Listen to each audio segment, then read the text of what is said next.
novej knihy Jozefa Banáša, knihy Sezóna potkanov, pretože máme dôvod na radosť, pretože kedy už sa máme tešiť, ak nie vtedy, ak vyjde kniha, ak vyjde dobrá kniha, ak vyjde kniha od dobrého autora.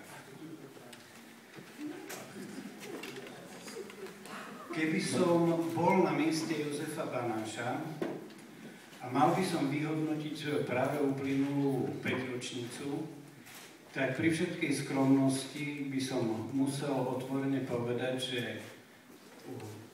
práve uplynulá 5-ročnica bola úspešnejšia, ako bola ktorákoľvek sovietská 5-ročnica od čias Josifa Vissarionoviča Stalina. Budem citovať.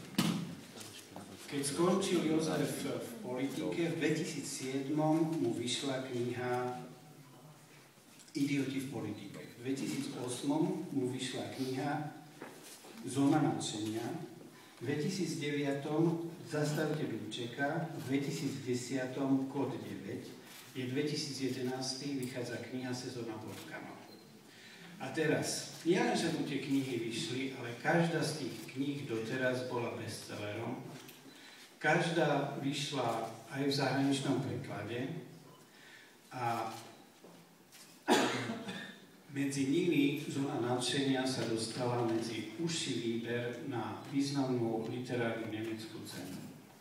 Ja si myslím, že toto je rekapitulácia, ktorú sotva kto na našich pomeroch môže o sebe povedať. Ja viem najlepšie, ako ťažko a zložito sa počúva chvála na niekoho iného.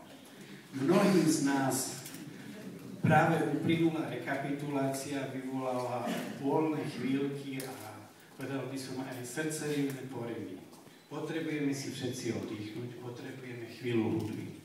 Pán Ľubo Belák zahrá 2 pesničky.